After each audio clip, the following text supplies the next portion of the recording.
ಕಾರ್ತಿಕ ಮಾಸ ಅಂತಂದರೆ ಗೋಧೂಳಿ ಸಮಯದ ಪೂಜೆಗಳಿಗೆ ಅತ್ಯಂತ ಶಕ್ತಿ, ಅತ್ಯಂತ ಪಾವಿತ್ರತೆ ಮತ್ತು ಭಗವಂತನಿಗೆ ಅತ್ಯಂತ ಪ್ರಿಯವಾದಂತಹ ಕಾಲ. ಅಂದ್ರೆ ಗೋಧೂಳಿ ಅಂದ್ರೆ ಸಂಜೆಯ ಕಾಲ. ಹಸುಗಳನ್ನು ಮನೆಗೆ ನಾವು ಕರ್ಕೊಂಡ್ಬರುವಂತಹ ಗೋವುಗಳಲ್ಲಿ ಬರುವಂತ ಧೂಳಿಗೆ ನಾವು ಗೋಧೂಳಿ ಸಮಯ ಅಂತ ಹೇಳ್ತೀವಿ. ಇದೆಲ್ಲವೂ ಸಹ ಹಳ್ಳಿ ವಾತಾವರಣದಲ್ಲಿದೆ. ಈ ಗೋವುಗಳು ಹುಡುಕ್ಬೇಕಾದ್ರೂ ಸಿಗೋದಿಲ್ಲ. ಗೋವಿನ ಧೂಳು ಬರುವಂತಹ ಸಮಯ ಯಾವುದು ಅಂತಂದ್ರೆ ಸಾಯಂಕಾಲ.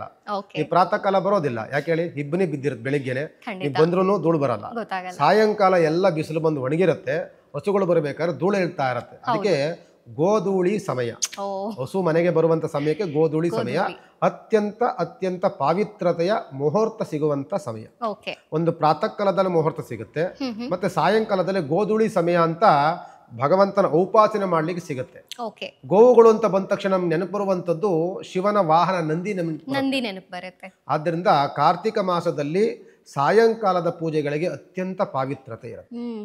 ಇದು ಕಾರ್ತಿಕ ಮಾಸ ಆಗಿರೋದ್ರಿಂದ ದೀಪವನ್ನು ಬೆಳಗುವಂತಹ ಸಂಪ್ರದಾಯಗಳು ನಮಗಿರೋದ್ರಿಂದ ಪ್ರಾತಃ ಕಾಲದ ಉಪಾಸನೆಗಿಂತಲೂ ಸಹ ಸಾಯಂಕಾಲದ ಆರಾಧನೆ ಅತ್ಯಂತ ಪಾವಿತ್ರ. ಪ್ರಾತಃ ಕಾಲದಿಂದಲೂ ನೀವು ಏನು ಬೇಕಾದ್ರೂ ಸಿದ್ಧತೆಗಳನ್ನು ಮಾಡ್ಕೊಳ್ಬಹುದು. ಊಟೋಪಚಾರಗಳನ್ನ, ನೀವು ನೈವೇದ್ಯಾದಿಗಳನ್ನ ಎಲ್ಲವೂ ಮಾಡ್ಬೋದು.